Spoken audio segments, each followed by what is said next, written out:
తెలంగాణ రాష్ట్రం రాకముందు మన పరిస్థితి ఏంటిది, వచ్చిన తర్వాత ఏం పరిస్థితి? తెలంగాణ వచ్చిన తర్వాత గవర్నమెంట్ ఇన్స్టిట్యూషన్స్ మాత్రం ప్రైవేట్ ఇన్స్టిట్యూషన్స్ కంటే బెటర్గా ఉన్నాయి మన కాన్స్టిట్యున్సీలో.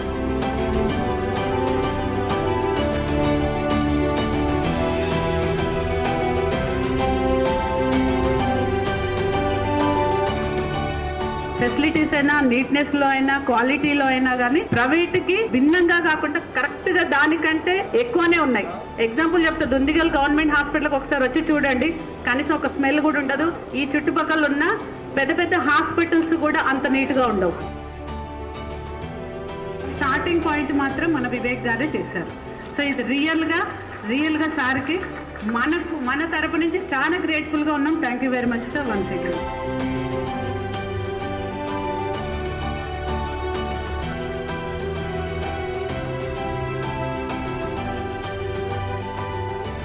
జీవితంలో ఎన్నో పనులు చేస్తాం, ఎన్నో కార్యక్రమాలు చేస్తాం, కానీ తృప్తినిచ్చే పనులు కొన్ని ఉంటాయి. ఈరోజు ఎంతోమంది ఎన్నో రంగాల్లో సేవలు చేస్తూ ఉంటారు. అన్ని ప్రొఫెషన్స్ తృప్తినియలేవు.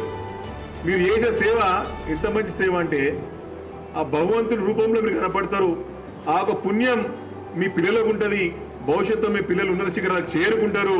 వారి ప్రజాసేవలో సమాజంలో మంచి పేరు తెచ్చుకుంటారు. అది తృప్తినిచ్చే పని.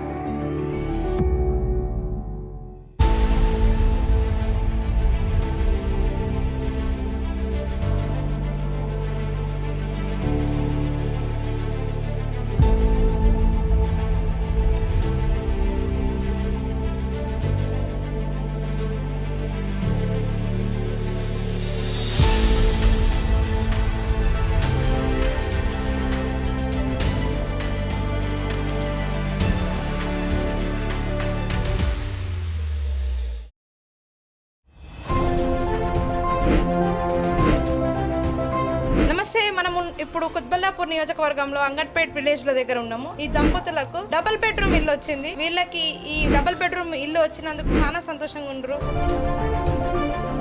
అమ్మ మీ పేరు? భాగ్యమ్మ. అమ్మ మీకు డబుల్ బెడ్రూమ్ ఇల్లు వచ్చింది కదా, వచ్చి మీకు సంతోషం? చాలా సంతోషం. కళ్యాణ లక్ష్మి కూడా వచ్చింది మేడం. ఎన్ని ఇళ్ళ నుంచి ఉంటున్నారమ్మా? నేను చిన్నగా ఉన్నప్పటి నుంచి మేడం. ఇప్పుడు దొరికింది మాకు. ఎప్పుడు అప్లై చేసారు మీరు డబుల్ బెడ్రూమ్? మన తెలంగాణ వచ్చినప్పుడే అప్లై చేసాను. ఎవరికి కూడా ఎటువంటి పైసలు ఇవ్వడం గానీ ఏం లేదు మేడం. కళ్యాణ లక్ష్మి కూడా మీకు వచ్చినప్పుడు మీరు దానికి ఎట్లా వెళ్ళారు? ఎవరో ఒక బాబు మాట్లాడి పెట్టిపించింది. మాకు కూడా అది కూడా ఏం తెలియదు. ఇప్పుడు మీరు ఉంటున్న రెంట్ ఇల్లు ఎంత కిరాయి ఇస్తారమ్మా? 4,000 ఇస్తున్నాం. ఇంతకు ముందు ఏడుండే వాళ్ళు మీరు? కుమ్మరోళ్ళ జాగాలో గుడి చేసుకున్నాం. ఇప్పుడైతే మాకు ఇల్లు వచ్చి అదే సంతోషం. కేసీఆర్ వల్ల, వివేకానంద వల్ల వచ్చింది. ఇన్ని రోజులు ఎంతో మంది ఉన్నారు కానీ ఏం రాలేదు మాకు. వివేకానంద ఎప్పుడైనా గెలిపిస్తున్నట్టు ఇప్పుడు కాదు, ఇల్లు ఇచ్చినా ఇవ్వకుండా గెలిపిస్తుంది. మాకు అందుబాటులో ఉంటాడు. దూరం మంచిగా ఇస్తాడు. ఇంతకుముందు పార్టీలు ఉండే, కాంగ్రెస్ పార్టీ అధికారంలో ఉండే, గత పార్టీ అధికారంలో ఉండే, ఎవరైతే వారికి అనుకూలంగా ఉన్నారో ఆ పార్టీ కార్యకర్తలకు ఇచ్చుకున్నారో పేదవారికి ఎప్పుడు ఇవ్వలే. మన ప్రభుత్వం పేదవారు ఎవరైనా సరే, ఏ పార్టీ వారైనా సరే, ఏ కులం వారైనా సరే, ఏ మతం వారైనా సరే వారికి కేసీఆర్ గారు నీళ్ళు ఇచ్చిండు, అవి తాగుతున్నాం. ఇంతకుముందు నీళ్ళు లేకుండా ఊళ్ళో పుల్లీలు చేసుకొచ్చుకొని తాగేవాళ్ళం. అట్లా బాగుంది, సంతోషంగా ఉంది. ఈసారి మీ నియోజకవర్గంలో ఎవరు గెలుస్తారని మీరు అనుకుంటున్నామా? మేమైతే కారుకే ఇస్తున్నాం. జై వివేకానంద, జై తెలంగాణ.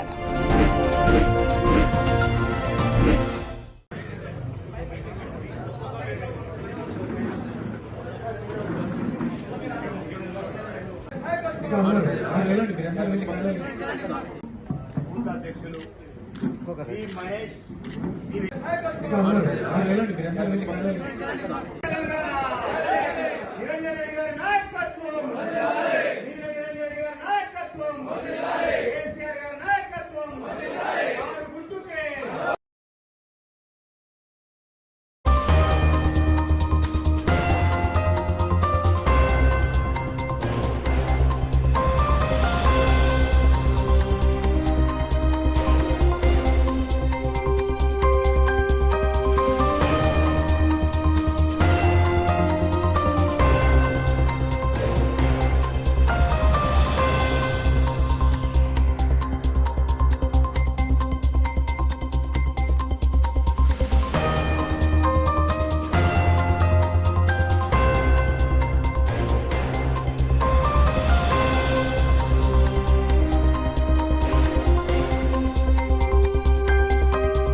వ్యవసాయేతర గ్రామీణ ఆర్థిక వ్యవస్థ పటిష్టం కావాలి అంటే మాంసం ఎగుమతితోనే అది సాధ్యమని, దానికి గొర్రెల పంపిణీ చెయ్యాల్సి ఉంటుంది అన్నప్పుడు దేశం నవ్వింది.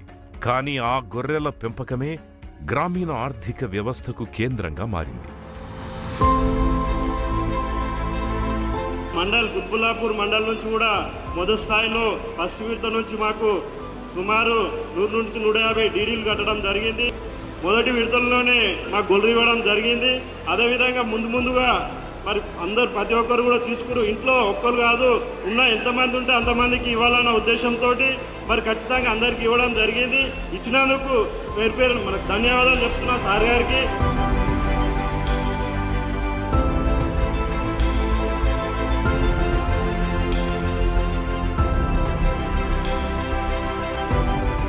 యూనిట్కి ఎన్ని వస్తాయి? 20 గొర్రెలు, 1 పొట్టేలు. మరి అది తీసుకున్న వాళ్ళు కూడా 20 తీసుకున్న వాళ్ళకి 70 అయినాయి, 70 తీసుకున్న వాళ్ళకి 100 కూడా అయినాయి. యూనిట్కి ఎన్ని పైసలు అవుతాయి? ఒక యూనిట్కి వచ్చేసి అప్పుడు వచ్చేసి 32,500 కట్టడం, ఇప్పుడు వచ్చేసి 42,000 చిల్లర కట్టడం జరుగుతుంది. అంటే ఇప్పుడు పెరిగింది కాబట్టి ఒక 10,000 రూపాయలు ఎక్స్ట్రా కడుతున్నాం. ఎంత పడుతుంది బయట యూనిట్ వచ్చేసి మేము 5 తీసుకురావాలంటే 1,50,000 నుంచి 2 లక్షల లోపు ఉంటుంది. 1,00,000 రూపాయల నుంచి 1,10,000 రూపాయలు మాకు లాభం ఉంది. మా దగ్గర 60 మంది తీసుకురు కాబట్టి 60 మందిలో కూడా డబల్ అయిపోయింది. చాలా సంతోషంగా ఉన్నాం. అంత కోటీశ్వర్లు అయినా మరి ఇప్పుడు 100% కోటేశ్వర్లం అయితే ఇంకా కూడా కావాలా. గట్టిగా చెప్పండి. మీరు సహకరిస్తే మేము ముందుకు వెళ్తామని కూడా సందర్భం చెప్తాం. సొసైటీ ద్వారా ప్రభుత్వం నుంచి ఒక యూనిట్కి మరి 32 రూపాయలు 42,000 కడితే 1,40,000 1,50,000 ప్రభుత్వం నుంచి మాకు సబ్సిడీ వస్తూ ఉంది. మరి ఆ తీసుకొచ్చిన గొర్రెలు మరి రెండింతలు మూడింతలు అయి ఈరోజు ఆల్మోస్ట్ అందరం కూడా లక్షాధికారులం కోటీశ్వరులం అయిపోయినాం. చక్కగా సంతోషంగా ఉన్నామని చెప్పి వారి ఒక మోడల్ ద్వారా ఒక స్పీచ్ ద్వారా స్పష్టం అర్థమవుతోంది. ఈ రకంగా మన ముఖ్యమంత్రి కేసీఆర్ గారు ఏ వృత్తుల వారు ఏ రకంగా లాభపడతారు, వారికి ఏ రకంగా సహాయం చేస్తే వారు ఇంకా అభివృద్ధి చెందుతారని చెప్పి ఆలోచన చేసి ఈ చేసినటువంటి కార్యక్రమాలన్నీ కూడా మంచి ఫలితాలు ఇస్తామని చెప్పడానికి మహేష్ గారి స్టోరీ ఒక నిదర్శనం. మరొకసారి గట్టిగా చెప్పండి కూడా మనందరం కూడా.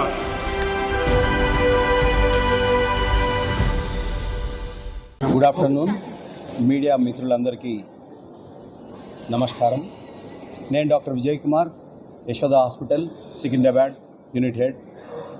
ఈరోజు మీకు నిన్న జరిగినటువంటి కొత్త ప్రభాకర్ రెడ్డి ఎంపీ గారికి జరిగినటువంటి ఆపరేషన్ గురించి డే 1 ఈరోజు ఫస్ట్ పోస్ట్ ఆపరేటివ్ డే అతని కండిషన్ని మీకు చెప్పదలుచుకున్నాము. ఆపరేషన్ అయిన తర్వాత నిన్న వారిని 4 గంటల ఆపరేషన్ తర్వాత ఎమర్జెన్సీ వార్డుకి పోస్ట్ ఆపరేటివ్ కేర్ కోసం క్రిటికల్ కేర్ టీమ్కి వార్డుకి షిఫ్ట్ చేయడం జరిగింది.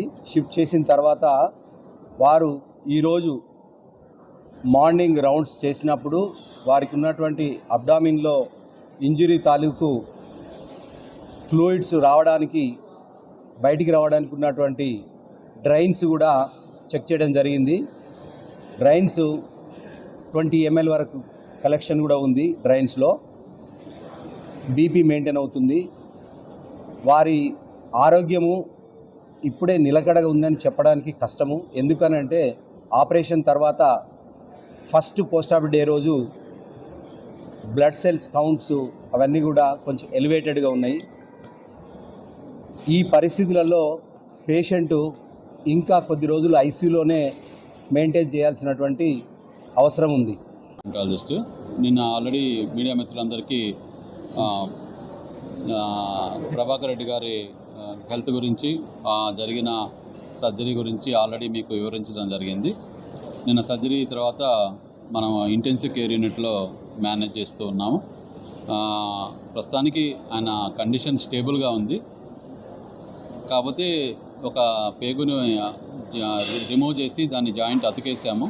సో దీనికి సంబంధించి ఇంకా ఒక 2-3 డేస్ హీలింగ్ ప్రాసెస్ అవన్నీ ఉంటాయి. లోపల కొంచెం కంటామినేషన్ అవి ఉండిన దానివల్ల కొంచెం బవల్ ఇంటెస్టైన్ రికవరీకి కూడా కొంచెం టైం పడుతుంది. ఇంకొక 2-3 రోజుల తర్వాత కానీ మనకు క్లియర్ పిక్చర్గా అంటే ఇంటెస్టైన్ మూమెంట్స్ రావడానికి కొంచెం టైం పడుతుంది. సో ఇప్పుడు ఉన్న పరిస్థితులు అంటే అన్ని వైటల్ పారామీటర్స్ అన్నీ స్టేబుల్గా ఉన్నాయి. తను ఐసీయూలో రికవర్ అవుతూ ఉన్నారు. బ్లడ్ పారామీటర్స్ అట్లా కొన్ని బ్లడ్ కౌంట్స్ మినిమల్ ఎలివేషన్స్ ఉన్నాయి కొంచెము, అదర్వైజ్ యూరిన్ అవుట్పుట్ అన్నీ బాగానే ఉన్నాయి. తను కాన్షియస్గా ఉన్నారు, మాట్లాడుతూ ఉన్నారు. తనకి స్పృహలోకి వచ్చారు. తనకి ఏం జరిగింది అవి తనకి ఎక్స్ప్లెయిన్ చేశాము. తను వాటిని అర్థం చేసుకున్నారు. తనకు కూడా రికవరీ ప్రాసెస్ గురించి ఎక్స్ప్లెయిన్ చేశాము. తను ఫిజియోథెరపీ అవన్నీ చేస్తూ ఉన్నారు. అనదర్ రాబోయే 2-3 డేస్లో స్లోగా ఆయన రికవరీ ఎలా ఉంటుంది అనే దాన్ని బట్టి మేము డైలీ అప్డేట్స్ ఇస్తూ ఉంటాం. ఎవరు ల్యాండ్ గ్రాబర్లు ఎవరికి ఇచ్చారు, ఎవరు దాడి చేశారు అనుకుంటున్నారు? చాలా మంది. మంచి మనిషి, మంచి అమాయకుడు, 2 ఏళ్ళు మంచిగా 2 ఎంపీగా ఉన్నాడు. ఇవన్నీ కూడా ఉంటే ఇంకా దౌర్జన్యం.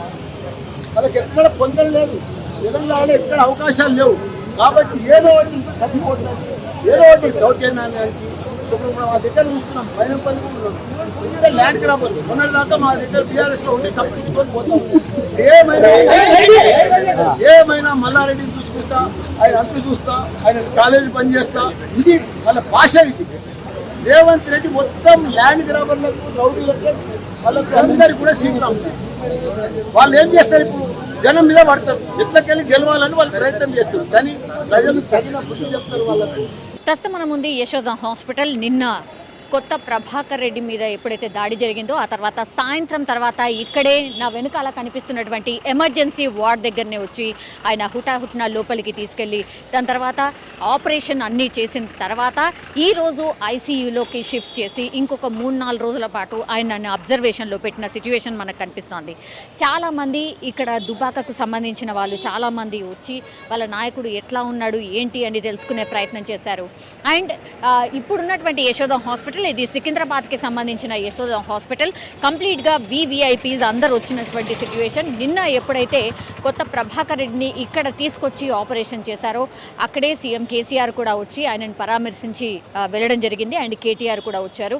చాలామంది మంత్రులు కానీ ఎమ్మెల్యేలు కానీ చాలామంది నిన్నటి నుంచి కూడా వచ్చి ఆయనను పరామర్శిస్తున్న సిచ్యువేషన్. కానీ చాలామంది నాయకులు అయితే ఒక షాక్లో ఉండిపోయారు. ఎందుకు ఇట్లా దాడి జరిగింది?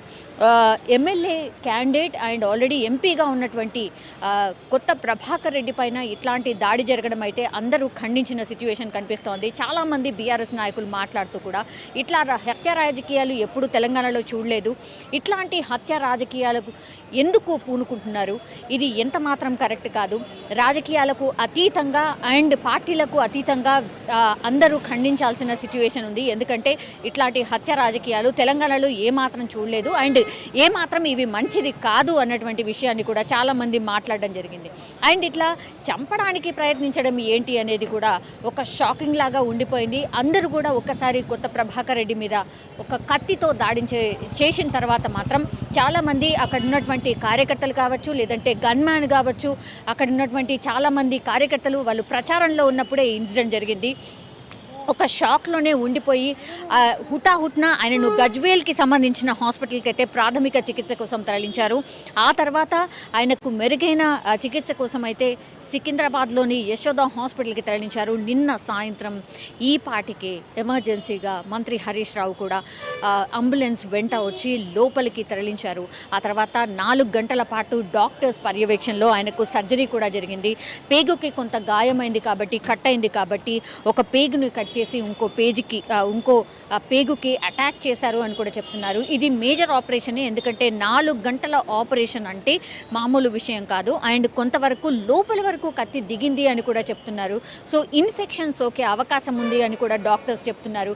ఇప్పుడే ఏం చెప్పలేము, ఒకవేళ ఇన్ఫెక్షన్ తగ్గకపోతే మాత్రం ఇంకా కొన్ని రోజులు ఐసీయూలోనే ఉంచాలి అని కూడా చెప్తున్నటువంటి పరిస్థితి కనిపిస్తోంది. చాలామంది ఇక్కడికి వచ్చి పరామర్శించిన వాళ్ళు కూడా చాలా సౌమ్యుడు కొత్త ప్రభాకర్ రెడ్డి, ఎవరిని కూడా ఏ మాట అనని వ్యక్తి ఇట్లాంటి దాడి చేయడం ఏంటి, ఈ రాజు అనే వ్యక్తి అసలు ఎవరు తాలూకా మనిషి, ఎందుకంటే కాంగ్రెస్కి సంబంధించిన నాయకుడు ఆర్ కాంగ్రెస్కి సంబంధించిన కార్యకర్త అనేసి కేటీఆర్ కూడా ట్వీట్ చేశారు. ఆయన ఫేస్బుక్ పేజ్ని కూడా ట్వీట్ చేసి ఆ పేజ్లో కూడా ట్యాగ్ చేసిన పరిస్థితి. సో ఆయన ఖచ్చితంగా కాంగ్రెస్కి సంబంధించిన కార్యకర్త ఈ దాడికి పాల్పడింది. ఆయన కుట్ర కోణంలో ఉంది కూడా కాంగ్రెస్ అన్న ఆరోపణే బీఆర్ఎస్కి సంబంధించిన నాయకులందరూ కూడా చెప్తున్నారు.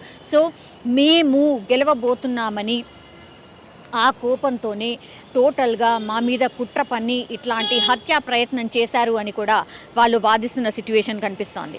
సో ఇట్లా ఎందుకు చేశారు, కాంగ్రెస్ వాళ్ళు ఇంత తెగింపు రాజకీయాలకు ఎందుకు పూనుకుంటున్నారు, కాంగ్రెస్ వాళ్ళే ఈ దాడి చేశారు అని కాంగ్రెస్కి సంబంధించిన నాయకుల మీదనే చాలామంది ఆరోపణలు చేస్తూ ఉన్నారు. ఇట్లాంటి హత్యా రాజకీయాలు ఏమాత్రం హర్షించం, మాకు కూడా కోపం ఉంది, మాకు కూడా కోపం వస్తే మేము కూడా లాఠీలు జులిపిస్తాం, ఆర్ మీకు దెబ్బకు దెబ్బ కొట్టే అంత సత్తా మాకు కూడా ఉంది అన్నటువంటి విషయాన్ని కూడా సీఎం కేసీఆర్ చెప్పినటువంటి సిట్యుయేషన్. కానీ చాలామంది మిగతా విపక్ష నాయకులు ఎప్పుడైతే బీఆర్ఎస్ నాయకులు, బీజేపీ అండ్ కాంగ్రెస్కి సంబంధించిన నాయకుల మీద ఆరోపణలు చేశారు, చాలామంది ఈసీకి కంప్లైంట్ చేశారు. ఇట్లాంటివి మాకు చేయాల్సిన అవసరం లేదు, సోషల్ మీడియాలో అసత్య ప్రచారం చేస్తున్నారు. యాక్చువల్లీ ఈ రాజు అనే వ్యక్తి కూడా అసలు కాంగ్రెస్కి ఏమాత్రం టచ్లో లేడు. ఆయన చాలామంది నాయకులతో ఫోటో దిగాడు. ఓన్లీ కాంగ్రెస్నే టార్గెట్ చేస్తూ ఇట్లాంటి ఆరోపణలు చేస్తున్నారని కాంగ్రెస్ వాళ్ళు నాయకులు మాట్లాడుతున్న పరిస్థితి. కానీ బీజేపీకి సంబంధించిన రఘునందన్ రావు, దుబ్బాకకు సంబంధించిన ఎమ్మెల్యే, ఆల్రెడీ ఆయన సిట్టింగ్ ఎమ్మెల్యేగా ఉన్నారు, ఆయనపైనే కొత్త ప్రభాకర్ రెడ్డి పోటీలో ఉన్నారు. సో రఘునందన్ రావే ఈ దాడి చేయించారని ఆ ప్రచారం కూడా జరిగింది. సోషల్ మీడియాపై నిఘా పెట్టాలి అండ్ ఈసీ దీనిపైన స్పందించాలి, మాకు కూడా సెక్యూరిటీ పెంచాలి అని రఘునందన్ రావు కాసేపటి క్రితమే ఈసీకి సంబంధించిన ఆఫీసర్స్ని వెళ్ళి కూడా కలిశారు. ఎందుకంటే ఒక్కసారి దాడి చేసిన తర్వాత బీఆర్ఎస్కి సంబంధించిన నాయకులందరికీ 2+2 ఉన్నటువంటి సెక్యూరిటీని 4+4గా మార్చింది సర్కార్. సో అట్లాంటి ఆదేశాలు కూడా జారీ చేసింది కాబట్టి ఇప్పుడు 2+2 కాదు 4+4 సెక్యూరిటీ ఉండబోతోంది బీఆర్ఎస్కి సంబంధించిన ఎమ్మెల్యేలు అండ్ ఎంపీలు. ఎందుకంటే ఆల్రెడీ ఎలక్షన్ క్యాంపెయినింగ్ స్టార్ట్ అయిపోయింది, అందరూ ప్రజల్లో ఉంటున్నారు కాబట్టి వాళ్ళకి సెక్యూరిటీ అవసరం. ఇట్లాంటి దాడులు పునరావృతం కాకుండా ఉండడానికి ఎమ్మెల్యేలను అండ్ ఎంపీలని ప్రొటెక్షన్ చేసుకోవాల్సిన అవసరం ఉంది. సో ఈ మున్ముందు ఇంకా ఎట్లాంటి దాడులు జరుగుతాయో అని వాళ్ళు కూడా కొంతవరకు ప్రజల్లో ఉంటాం కానీ ఇట్లాంటి దాడులను ఏమాత్రం హర్షించమని వాళ్ళు కూడా చెప్తున్నటువంటి సిచ్యువేషన్ కనిపిస్తోంది. సో యశోద హాస్పిటల్ అయితే నిన్న పూర్తిగా కూడా అందరూ విఐబీస్ కావచ్చు, లేదంటే దుబ్బాకకు సంబంధించిన కాన్స్టిట్యున్సీ వాళ్ళందరూ కూడా వచ్చి వాళ్ళ నాయకుడు ఎట్లా ఉన్నాడు ఏంటి అని తెలుసుకునే ప్రయత్నం చేశారు. ఇప్పుడైతే ఎవరు కనిపించట్లేదు, మనకు చూడొచ్చు జస్ట్ కొంతమంది పోలీస్కి సంబంధించిన వాళ్ళు సెక్యూరిటీగా కనిపిస్తున్నారు. దెన్ మీడియా టోటల్లీ ఈ ఇన్సిడెంట్ని కవర్ చేయడానికి అండ్ వివిఐపీస్ ఎవరైతే వస్తున్నారో వాళ్ళందరూ మాట్లాడి వెళ్తున్నారు. ఈ ఘటనకు సంబంధించి చాలామంది స్పందిస్తున్నారు కాబట్టి మీడియా అండ్ పోలీస్కి సంబంధించిన సెక్యూరిటీ వాళ్ళు కూడా ఇక్కడ ఏర్పాటు చేసిన సిచ్యువేషన్. ఎందుకంటే యశోద హాస్పిటల్ చాలా బిజీగా ఉంటుంది. అట్లాంటి హాస్పిటల్లో కొత్త ప్రభాకర్ రెడ్డి ఆయన ఆల్రెడీ దుబ్బాకకు సంబంధించిన ఎమ్మెల్యేగా కంటెస్ట్ చేయబోతున్నారు అండ్ ఆల్రెడీ సిట్టింగ్ ఎంపీగా ఉన్నారు కాబట్టి ఆయనకు సంబంధించిన సెక్యూరిటీని కూడా పూర్తిగా పర్యవేక్షిస్తున్న సిచ్యువేషన్ కనిపిస్తోంది. కానీ చాలామంది నాయకులు, మంత్రి హరీష్ రావు మాట్లాడుతూ కొన్ని ఘాటైన విమర్శలు చేశారు. కోడి కత్తి దాడి అని విమర్శిస్తున్నారు కొంతమంది సీనియర్ నాయకులు. ఇట్లాంటి ఇన్సిడెంట్ జరిగితే ఖండించాల్సింది పోయి ఇట్లాంటి హత్య రాజకీయాలను ప్రోత్సహించేలాగా మాట్లాడడం ఏమాత్రం సమంజసం కాదు. రాజకీయాల్లో హుందాతనం ఉండాలి. ఇవన్నీ కూడా మర్చిపోయి కొత్త ప్రభాకర్ రెడ్డి దాడిని కావాలనే గెలవడానికి, సింపతి గెయిన్ చేయడానికి ఇవన్నీ చేస్తున్నారని సోషల్ మీడియాలో ఏదైతే ప్రచారం జరుగుతుందో ఇది ఏమాత్రం మంచిది కాదు. ఎందుకంటే రాజకీయాలు ఎప్పుడైనా చేయొచ్చు, కానీ ఒక మనిషి ప్రాణం పోతుంటే కూడా, ప్రాణం మీదకి వస్తుంటే కూడా ఇట్లాంటి ఆరోపణలు చేయడం ఏమాత్రం మంచిది కాదు అన్నటువంటి విషయాన్ని కూడా హరీష్ రావు చెప్పినటువంటి సిచ్యువేషన్ కనిపిస్తోంది.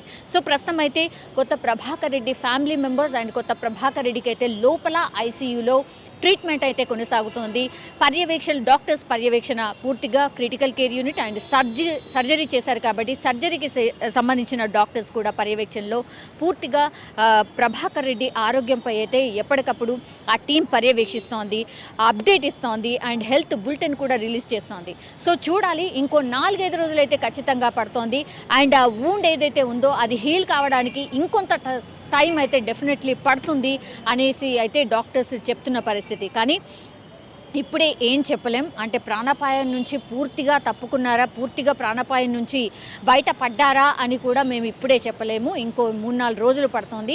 సో దాని తర్వాతనే ఒక క్లారిటీ వచ్చే అవకాశం కనిపిస్తోంది. ఒకవేళ ఇన్ఫెక్షన్ సోకితే మాత్రం ఏమైనా జరగచ్చు, మళ్ళీ ఆపరేషన్ చేయాల్సిన సిచ్యువేషన్ వస్తుందా లేకపోతే ఏం జరుగుతుంది అనేది కూడా తెలీదు అంటూ కూడా చాలామంది డాక్టర్స్ మాట్లాడిన పరిస్థితి. సో ఇప్పటికైతే ఆయన కండిషన్ కొంత స్టేబుల్గా ఉన్నా స్టిల్ ఆయన కొంత కేర్ఫుల్గా ఉండాల్సిన అవసరం ఉంది. అండ్ ఐసీయూ నుంచి ఒక 4-5 రోజుల తర్వాతనే బయటకు వచ్చే ఛాన్సెస్ కనిపిస్తున్నాయి అనేసి కూడా డాక్టర్స్ చెప్తున్న పరిస్థితి మనకు కనిపిస్తుంది. సో యశోద దగ్గర, సికింద్రాబాద్ యశోద హాస్పిటల్ దగ్గర ప్రస్తుతం ఉన్నటువంటి సిచ్యువేషన్ ఇదే. సో నిన్న అండ్ ఈరోజు పూర్తిగా విఐపీస్కి సంబంధించిన వాళ్ళు వచ్చి కొత్త ప్రభాకర్ రెడ్డిని పరామర్శించి వెళ్ళారు. అండ్ ఆయన కొంత మాట్లాడే ప్రయత్నం చేసినప్పుడు కూడా కొంచెం తల ఊపుతున్నారు, కానీ అంత మాట్లాడడానికి కూడా రావట్లేదు. ఆ పెయిన్ ఉంది అనేసి కూడా చూసినటువంటి వాళ్ళు చెప్తున్న పరిస్థితి అయితే కనిపిస్తోంది.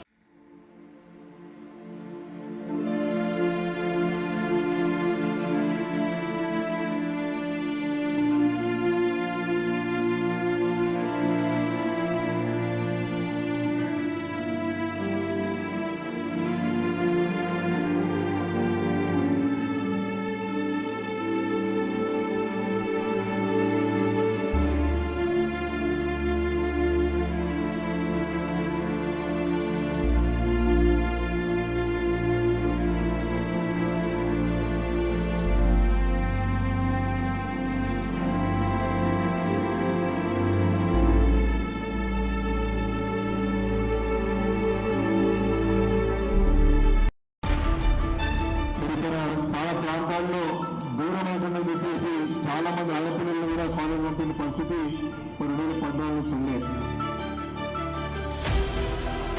మరి దృష్టిలో పెట్టుకొని మన కుత్బులాపూర్ ప్రాంతంలో డబ్బులు లేక చదువుకోలేమనే పరిస్థితి ఉండకూడదనే ఉద్దేశంతో 10th పాస్ అయ్యగానే ఖచ్చితంగా అందుబాటులో ఒక జూనియర్ కాలేజ్ ఏర్పాటు చేయాలని చెప్పి సంకల్పించి మరి ఆ రోజు 2,50 లక్షలు వెచ్చించి ఇప్పుడున్నటువంటి ఒక భవనాన్ని అన్ని నిర్మాణానికి ఎవరు ముఖ్యమంత్రి మంజూరు చేశారు. ఈ యొక్క కాలేజ్ నిర్మాణం ఆయన వెంపడే ఇక్కడ పెద్ద ఎత్తున చాలా మంది పిల్లలు వస్తా ఉన్నారు, అడ్మిషన్స్ వస్తామని అని చెప్పి తెలుసుకున్న వెంటనే మరి ముఖ్యమంత్రి గారిని మరీ దఫా 2 సంవత్సరాల క్రితం కలిసినప్పుడు చాలా ఒక వొకేషనల్ జూనియర్ కాలేజ్ అయితే బాగుంటుంది అన్నప్పుడు అప్పటికప్పుడు సంవత్సరాల క్రితం వొకేషనల్ కాలేజ్ జూనియర్ శాంక్షన్ చేసిన సంగతి ఈ సమావేశంలో మనం చేస్తా ఉన్నాను. తండ్రి గారి పేరు మీద ₹1 కోటి విరాళంగా ప్రకటించిన యువకుడు, ఉత్సాహవంతుడు, విద్యావంతుడు, గౌరవనీయులు ఎమ్మెల్యే కేపీ వివేకానంద్ గారు.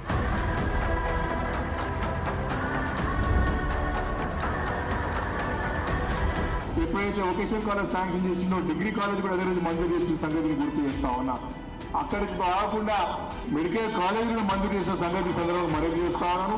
అదేవిధంగా సోషల్ వెల్ఫేర్ డిగ్రీ కాలేజ్ కూడా బాక్స్పల్లిలో సుమారు ₹40 కోట్లతో నిర్మాణం చేసుకుంటా ఉన్నాం. భవిష్యత్తులో కూడా ఎవరు కూడా ఫీజులు కట్టలేదు, మా తల్లిదండ్రులు చదువుకోలేని పరిస్థితులను ఎవరు కూడా అనకూడదు. కుత్బులాపూర్ ప్రాంతంలో ప్రతి ఒక్కరికి ప్రభుత్వ పాఠశాలలు ఉన్నాయి, ప్రభుత్వ కాలేజీలు ఉన్నాయని చెప్పి ధైర్యంగా చదువుకునే విధంగా మరి కుత్బులాపూర్ ప్రాంతాల్లో అనేక విద్యా సంస్థలను తప్పకుండా ప్రభుత్వం తరఫున ఏర్పాటు చేస్తా ఉన్నాం.